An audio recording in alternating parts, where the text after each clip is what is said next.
On a voulu assez vite faire un enfant et du coup je suis tombée très vite enceinte, mais j'ai fait une fausse couche.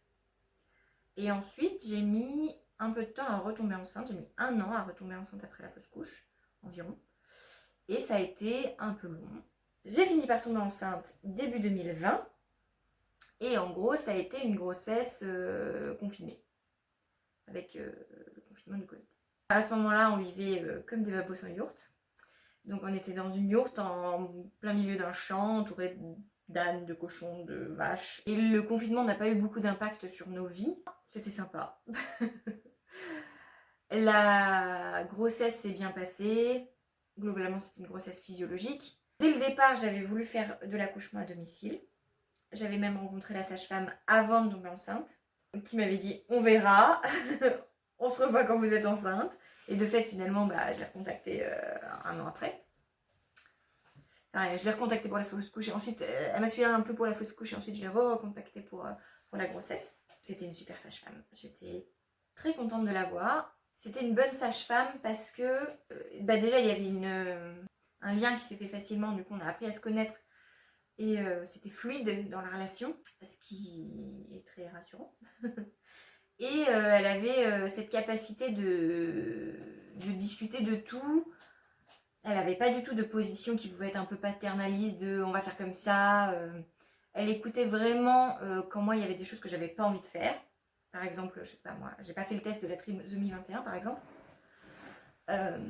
Et ben voilà, on pouvait en discuter et elle allait facilement dire son avis de bah oui de fait ça n'a pas beaucoup d'impact ou tu sais moi je pense que ce serait mieux parce que on pouvait argumenter ensemble mais je me sentais jamais pressée, donc je me sentais respectée dans mes choix tout simplement et écoutée d'égal à égal.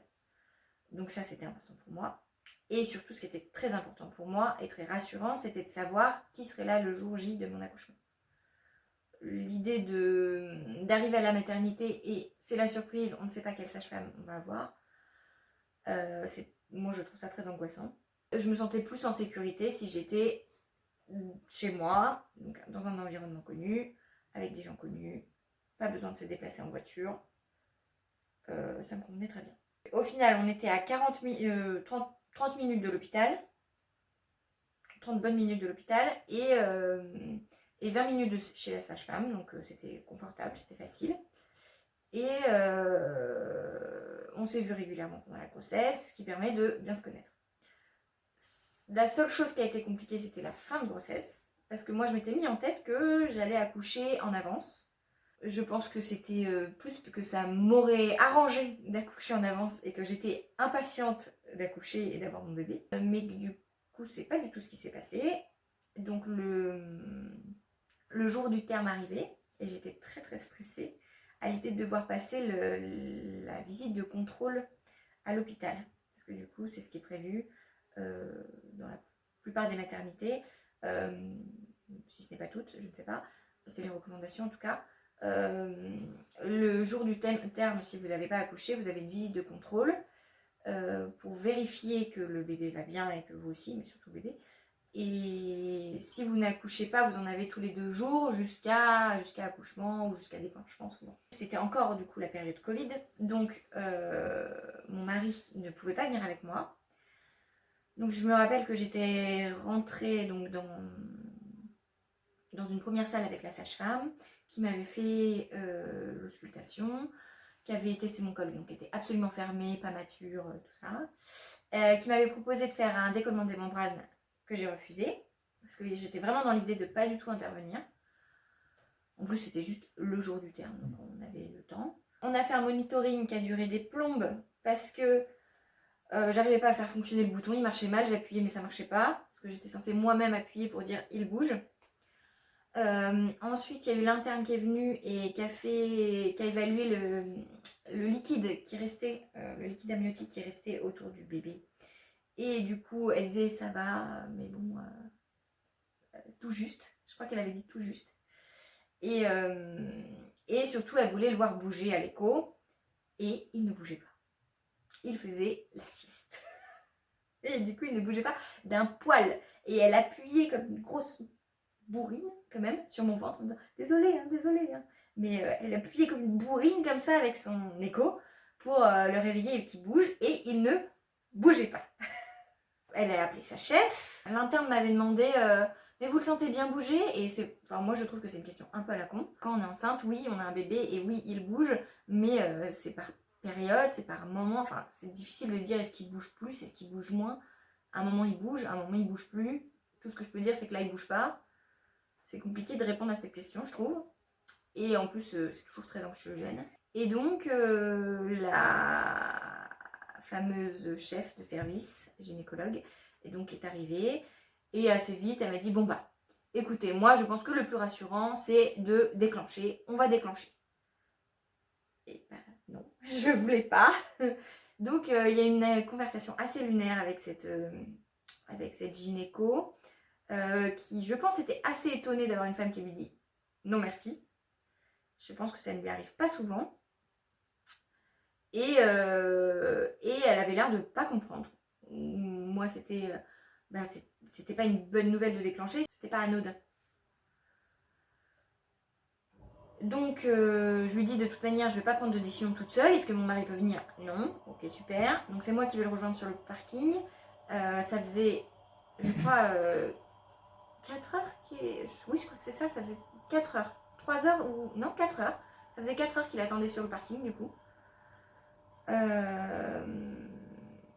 Et on a appelé... Bon, j'ai pleuré un gros coup. On a appelé la sage-femme au téléphone, qui a été très rassurante, sachant qu'il y avait mon bébé qui tambourinait dans mon ventre à ce moment-là. Et j'en étais ravie. Et du coup, elle a été très rassurante de dire que, plus ou moins, oui, c'est leur pratique habituelle, mais que si moi je le sentais bien, il n'y avait pas de problème pour continuer sur notre projet d'accouchement à domicile, et qu'elle viendrait le soir faire un contrôle pour rassurer tout le monde, mais que elle n'était pas plus inquiète que ça. Donc on est parti. Je suis retournée leur dire que je refusais le déclenchement, mais elles étaient parties bouffer, donc bon, je les ai même pas vues. Et on est rentré chez nous, et sachant que pendant tout ce temps-là, j'avais déjà eu quelques petites contractions les jours d'avant qui n'avaient jamais été significatives. Et ce jour-là, en fait, depuis le matin qu'on était parti, à 8h, j'avais quelques petites contractions que je n'avais pas prises au sérieux parce que justement, j'en avais déjà eu. Mais elles ont continué tout le long de ce temps à l'hôpital. Et elles ont continué à s'intensifier, surtout dans le retour, pendant le retour en voiture, vu qu'on avait une demi-heure de route là. Je pense que j'étais un peu plus au calme, un peu plus capable de sentir ce qui se passait aussi. Et du coup, j'ai commencé à sentir des contractions qui étaient plus significatives, qui serraient plus, qui duraient plus longtemps, où je respirais un peu pendant la contraction. Alors j'avais pas mal encore. C'était désagréable quand il y avait des chaos sur la route. Et voilà, donc on est rentré chez nous. Et on a passé une après-midi calme. J'ai pas beaucoup de souvenirs, mais je me souviens qu'on a fait la sieste. Et en gros, on a attendu notre sage-femme qui venait nous voir pour 18h. Et donc, quand elle est arrivée, ça a été très rassurant. On a écouté le bébé avec le Doppler. Et du coup, elle a assisté à plusieurs de mes petites contractions là où j'étais encore contente et j'avais le sourire et c'était chouette. Et j'étais contente que ça se déclenche en fait. Et donc elle m'a dit à cette nuit. Et dès qu'elle est partie, donc à 19h, j'ai passé un palier dans les contractions où avant j'avais besoin de respirer mais c'était tranquille. Là j'ai commencé à faire du bruit. Donc j'ai commencé à faire des ah ah ah ah pendant les contractions. Et globalement, ça m'a suivi tout du long. J'ai toujours fait du bruit et je pense que ça m'a beaucoup aidé. Donc ça s'est installé pendant plusieurs heures où j'avais des contractions toutes les 15 minutes. Et ça n'évolue pas trop. Donc on a rappelé notre sage-femme qui est venue nous rejoindre à 2h du matin. Donc elle a été géniale. Parce qu'elle est rentrée donc, dans la yourte. Toute discrètement. Sans parler. Elle s'est mise dans un coin. Et il n'y a pas ce côté, j'arrive, je dis bonjour, alors, comment ça va, vous en êtes où, et blablabla. Elle est juste rentrée, Elle s'est mise dans un coin, elle s'est assise, parce que bon, il n'y a pas non plus 3 millions de recoins dans une yourte. Et finalement, elle est venue vers moi à la contraction d'après, en étant très chaleureuse, très douce, et en me disant c'est très bien ce que tu fais, super. Globalement, en m'encourageant, c'est bien. Voilà. Et donc, ça a duré comme ça un sacré moment où elle se reposait sur le canapé, nous, on était plutôt sur le lit. Moi, j'avais peur que ça n'avance pas parce qu'en fait, mes contractions se sont quasiment jamais. Enfin, à part vraiment à l'expulsion, euh, les contractions sont restées très espacées. J'ai toujours eu des contractions toutes les 15 minutes globalement et peut-être un peu 10 minutes. Ça a dû se rapprocher à 10 minutes, mais jamais plus que ça. Donc j'avais dans l'idée il fallait que ça se rapproche et il fallait qu'on arrive à une contraction toutes les minutes, toutes les 2 minutes pour que ça avance vraiment en fait. Et donc je m'inquiétais un peu que ça dure des jours. J'étais aussi pas très à l'aise à l'idée d'avoir et mon mari et la sage-femme qui étaient là et qui pouvaient être dans l'attente, c'est ce que je me disais, qu'ils étaient en train de m'attendre. Et c'est comme si je me mettais la pression à pas les faire attendre trop. Il fallait que ça avance. Ça, du coup, je pense que la sage-femme l'a senti. Et donc, vers 5h du matin, elle nous a proposé de repartir. Parce qu'elle était qu'à 20 minutes et que du coup, on pouvait la rappeler quand on voulait. Donc, elle a voulu m'examiner avant. S'assurer en gros qu'il y avait quand même quelque chose qui avançait et que c'était en bonne voie. Mais sans me tenir au courant, sans me donner de chiffres, sans me donner de chiffres. Elle m'a appris plus tard, quand c'était fini, que j'étais à 6 cm de dilatation du col. Donc, elle savait que c'était déjà bien avancé et que ça pouvait se déclencher un peu n'importe quand. Mais je pense qu'elle a eu cette sensibilité, cette subtilité de comprendre qu'avec moins de monde, j'allais sûrement plus me détendre et que ça allait d'autant plus avancer. Donc elle est repartie chez elle. Et donc pendant tout ce temps, toujours avec ces contractions toutes les 15 minutes, donc ça a duré quasiment toute la nuit. Et c'était compliqué à vivre parce que j'étais fatiguée, donc j'avais envie de m'allonger. Mais allongée, on s'endormait avec mon mari et je me faisais réveiller par les contractions. Et allongée, j'étais pas du tout bien pour les accueillir. J'aurais préféré être debout ou accroupie ou je ne sais même pas en fait. Mais en tout cas, allongée, c'était vraiment dur de les accueillir. Et du coup, il y a eu un changement. D'un coup, vers 7h, il y a eu un changement où là, je supportais vraiment plus d'être allongée. Je cherchais ma position dans tous les sens. J'ai fini par m'installer avachie sur mon mari qui était derrière moi et par terre. Et moi avachie sur lui à demi allongé un peu. Et donc on est resté tout un moment comme ça, mais là on a senti qu'il y avait un palier qui passait. Donc au bout d'une demi-heure, on a rappelé la sage-femme, donc à 7h30, qui a mis un peu de temps à arriver, qui est arrivée pour 8h. Et avant qu'elle arrive, j'ai senti que c'était plus possible non plus d'être avachie sur mon mari, qu'il fallait encore que je change de position. Et je me suis mise debout et j'ai commencé à m'agripper à ma commode. Donc c'est une commode, elle est là. C'est une commode classique à 80 cm. Et puis je m'étais vraiment agrippée à l'arrière de la commode et j'étais à moitié avachie dessus. Et là, j'ai commencé à crier et à crier très très très très fort. C'en était très perturbant parce que je pense que je m'étais jamais entendue crier si fort et c'était très aigu. Donc voilà, mon mari aussi me regardait un peu étonné de m'entendre crier. C'était pas plus douloureux que ça parce que c'était plus intense, mais c'était pas vraiment, non, c'était pas plus douloureux que ça. Et je me rappelle, du coup, mon mari m'a dit après que j'avais un regard de biche effarouché. Je me dis que c'est assez représentatif. Hélène a fini par donc arriver vers 8h. Et du coup, encore une fois, elle a eu le comportement parfait. J'ai beaucoup apprécié ma sage-femme, vous l'aurez compris. Elle est venue vers moi pour m'inciter à faire des sons graves au lieu de... Parce que je faisais vraiment des sons suraigus. Et du coup, elle m'a juste dit, genre, c'est très bien, mais va faire les graves. Et je m'en étais pas rendu compte parce que je m'inquiétais pas plus que ça de crier fort. Et j'étais pas en panique. Mais c'est vrai qu'en refaisant des graves, l'atmosphère s'est tout de suite apaisée. Et du coup, je me suis rendu compte que ces aigus, finalement, faisaient monter un peu la tension dans la yourte, j'imagine. Et donc, le grave a aidé à se calmer. Et du coup, assez vite, ça a été les poussées, où j'ai senti que ça poussait tout seul, hein, je faisais rien de particulier. Notre sage-femme, à ce moment-là, elle a voulu m'inciter à me mettre accroupie ou en tout cas différemment, parce que du coup, j'avais pas perdu clairement les os. Et elle, je pense qu'elle avait vu ou senti peut-être qu'elle avait touché. Non, je pense pas qu'elle avait touché. Peut-être qu'elle voyait la poche des os, qui n'était donc pas rompue. J'avais eu quelques pertes de liquide, mais la poche avait dû se fissurer en haut. Et du coup, la tête de notre bébé était toujours dans sa poche. Et, euh, et donc, elle a essayé de m'inciter à me mettre accroupie, mais c'était pas possible. Je crois que je lui ai dit non, je reste debout.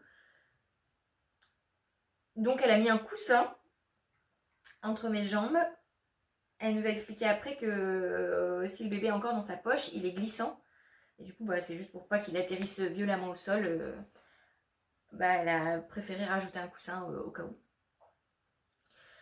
Et donc, il y a eu quelques poussées. Je me souviens pas exactement combien, mais pas beaucoup. Et il y a eu une poussée où la tête est sortie. Et on a attendu la contraction d'après. Et où du coup, il y avait la tête de mon bébé entre mes jambes, qui gigotait en plus. Et qui était en plus dans sa poche de liquide amniotique. Enfin, dans sa poche, sa poche amniotique. Donc, moi, j'ai pas eu l'image, mais la sage-femme et surtout mon mari, lui, et il a vu ce petit bébé comme dans un sac plastique, là. Ça devait être impressionnant. Et moi, je lui disais, non, pas par là, parce que j'avais comme l'impression qu'il voulait re-rentrer. Et du coup, je lui disais, non, non, pas par là. Oh. Et j'ai même eu l'impression que c'était long pour que la contraction d'après vienne. Ça devait pas l'être tant que ça devait être 1 ou 2 minutes peut-être. Et la contraction d'après, il a glissé, il est sorti tout seul. Et du coup, il y a eu un moment de flottement. Enfin, pour moi, en tout cas, il y a eu un moment de flottement. Après, j'ai appris qu'on appelait ça le retour. Mais du coup, il y a un moment de blanc un peu dans ma tête. Où ensuite mes esprits sont revenus petit à petit à me dire ça y est, il est là, ça y est, j'ai accouché, j'ai un bébé, mais je l'avais pas encore vu en fait, j'avais pas encore penché mes yeux, j'ai mis un sacré temps, plusieurs secondes avant de pencher mes yeux et du coup de le voir qui était entre mes jambes. Et là encore, il m'a fallu quelques secondes pour réaliser, avec Hélène qui me disait tu le prends et du coup quelques secondes comme ça, suspendu avant que je dise ah oui, oui, bien sûr que je le prends. Et du coup, je le reprenne contre moi. Je me suis assise, je crois, parce que du coup, j'étais toujours sur ma commode, à la chine. Du coup, je me suis installée au sol avec mon bébé, le temps de réaliser. Après, Hélène était très concentrée sur l'idée qu'il fallait que le placenta sorte et que l'accouchement n'était pas fini tant que le placenta n'était pas sorti. Et donc, elle a proposé à mon mari de prendre notre bébé. Ce qu'il a fait au début, mais il se sentait mal. Parce que du coup, il faisait très chaud dans la yourte. Et puis, je crois qu'il y avait eu beaucoup d'émotions. Du coup, il a fallu qu'il sorte dehors. Donc, Hélène s'est retrouvée à prendre notre bébé. Sauf qu'après, elle voulait s'occuper de moi. Donc, elle était un peu toute gênée. Et puis, elle a fini par dire bon, je te pose au sol, il va rien t'arriver de grave. Et de fait, il était juste posé à côté de nous. Et du coup, elle voulait que le placenta sorte. Moi aussi, j'avais très envie que ce placenta sorte parce que j'avais très envie de m'allonger et d'être avec mon bébé. Donc, j'ai pas apprécié ce moment-là. C'était trop long. Pourtant, ça l'a pas été tant que ça. Je crois que ça a mis crois que j'ai mis 20 minutes à le sortir le placenta, ou 15 minutes, je sais plus. En tout cas, c'était pas si long que ça. Hein. Et donc, j'ai enfin expulsé le placenta. En gros, il était déjà décroché, mais il était resté dans l'utérus. Et il passait pas le col. Donc, elle m'a proposé de faire un effort de poussée pour vraiment le faire sortir. Et de fait, ça fait... donc, elle a pu m'aider à aller au lit avec mon bébé. Et c'était chouette. C'était chouette d'avoir son bébé, c'était chouette d'être dans son lit. Alors, mon mari était encore dehors et il a eu besoin de plusieurs heures avant de se remettre. Il a vomi plusieurs fois, je crois. Si, il a vomi plusieurs fois. Et voilà, elle est restée 3 heures, je crois. Légalement, elles sont tenues de rester 2 heures après l'accouchement ou après la délivrance, je sais plus. Pour s'assurer qu'il n'y ait pas d'hémorragie, en gros. Hein. Et en tout cas que je vais bien, que tout le monde va bien. Mais donc elle reste un petit peu plus longtemps en général. Elle m'a aidé à la mettre au sein, c'était pas évident. Et puis bah voilà, après on a dormi. Ma belle-mère est venue nous rejoindre quelques heures après le midi avec une tarte. Et ensuite dans les jours d'après, il y a mes parents qui sont venus aussi, qui sont restés dans un autre logement mais qui venaient nous aider à faire à manger, faire l'intendance en gros. Et nous, on se reposait globalement. Et voilà. Le bilan, ça a été une toute petite déchirure pour moi, qui s'est refermée toute seule. Il n'y a pas eu de point où j'ai fait des soins de base, de nettoyage. Et elle m'avait aussi proposé une crème au miel. Il y a une marque Urgo qui fait des crèmes cicatrisantes. Et j'ai mis ça. Pour les autres accouchements, j'ai eu d'autres déchirures et juste j'ai rien mis du tout. Et ça s'est très bien remis. Enfin, ça s'est remis tout pareil. Et au moins, il n'y avait pas le côté crème au miel qui colle dans la culotte. Et ensuite, par contre, j'ai été très gênée pendant 1 mois à cause des hémorroïdes. On a eu la visite à domicile du médecin. Ça, c'était chouette. Parce que du coup, c'était un médecin généraliste assez jeune. Et sa femme avait aussi accouché à la maison. Donc bah, voilà, il était content de venir directement aux 5 jours de bébé chez nous. Pour pas avoir à se déplacer avec un tout petit nouveau-né. Et c'était chouette de sa part. Et du coup, la sage-femme ensuite vient plusieurs jours de suite, ensuite de couche. Donc ça aussi, c'était super parce que bah, c'était ma sage-femme que je connaissais, avec qui j'étais à l'aise. Donc on a pu voir l'allaitement ensemble ensuite. Elle a suivi ma déchirure, voir si ça se remettait bien. Et elle faisait des pesées de bébé et d'autres trucs, des examens. Ce qui a été chouette aussi, c'est que justement, on l'a pas pesé tout de suite. On l'a pas pesé, mesuré tout de suite. Parce qu'elle savait qu'elle revenait le lendemain. Donc en fait, elle a laissé le temps à notre bébé d'atterrir. Et il s'est pas fait manipuler dans tous les sens dès sa sortie, quoi. Il y avait vraiment l'idée de juste vérifier que tout allait bien et que les signes vitaux importants étaient ok. Mais que tout ce qui pouvait être fait plus tard, on l'a fait plus tard. Dans ma manière de raconter du coup cet accouchement, je pense que on peut sentir que j'ai vraiment apprécié la présence de cette sage-femme en particulier. Bon, j'en connaissais pas d'autres à cette époque-là, hein, mais j'ai vraiment trouvé son accompagnement super.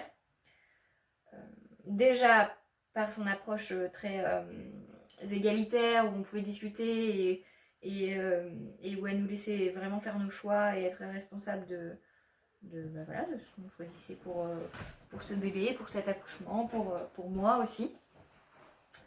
Et l'idée d'avoir la confiance je vais avoir quelqu'un auprès de moi que je connais en fait, que j'ai déjà pratiqué tout simplement, et elle aussi elle me connaît et c'était chouette comme relation. Et elle avait eu, je pense aussi qu'elle a eu un super discours tout du long de la grossesse, elle, son approche, c'était vraiment de dire que, en fait, on n'a rien à préparer, on n'a rien à faire, on n'a rien à apprendre, que c'est le domaine de la vie, en fait, où juste on n'est pas en maîtrise. En gros, il y a la naissance et la mort, bah en fait, on ne maîtrise pas, c'est comme ça. Et en gros, elle expliquait que dans notre monde actuel, on a énormément de contrôle sur notre vie, qu'on a aussi plus de contrôle maintenant sur la contraception, enfin sur la conception, avec la contraception, avec la PMA, et du coup on met du contrôle partout où on peut en mettre, parce que c'est normal, c'est rassurant, mais que fondamentalement l'accouchement, quand est-ce qu'il se déclenche, combien de temps ça dure, comment ça se passe, quel bébé on a, tout ça en fait c'est vraiment des choses où on n'a pas de pouvoir. Et moi je suis quelqu'un qui aime savoir plein de choses et qui peut être anxieuse. Et ce discours-là m'a beaucoup apaisée, de réussir à... Bah, j'imagine que c'est une forme de lâcher prise, que c'était pas mon pouvoir, c'était mon corps qui faisait, c'était pas ma tête en gros. Et du coup, ce qui va avec aussi, l'idée que le corps sait très bien faire et que la nature est très bien foutue quand même, et qu'il n'y a rien à faire de spécial, qu'il faut réussir à le laisser faire. Et dans ce sens-là, bah, c'est ça, il n'y a rien à apprendre. Il n'y a pas besoin d'apprendre à respirer, il n'y a pas besoin d'apprendre à chanter, il n'y a pas besoin d'apprendre des positions, il n'y a pas besoin de rien apprendre, quoi. Juste, ça se fait comme ça se fait. Alors, de fait, j'imagine que ça se passe pas comme ça pour toutes les femmes et qu'il y a des femmes où ça vient pas naturellement et où du coup ça peut être un peu la panique. Mais moi, c'est ce qui s'est passé. Il y a des moments où je pouvais plus supporter une position, bah du coup, bah je bouge. Il y avait des moments où le son pendant les contractions, il est venu naturellement aussi. Bon, de fait, c'était bien qu'elle me guide vers les sons graves. Ça, je pense que c'était utile. Euh, mais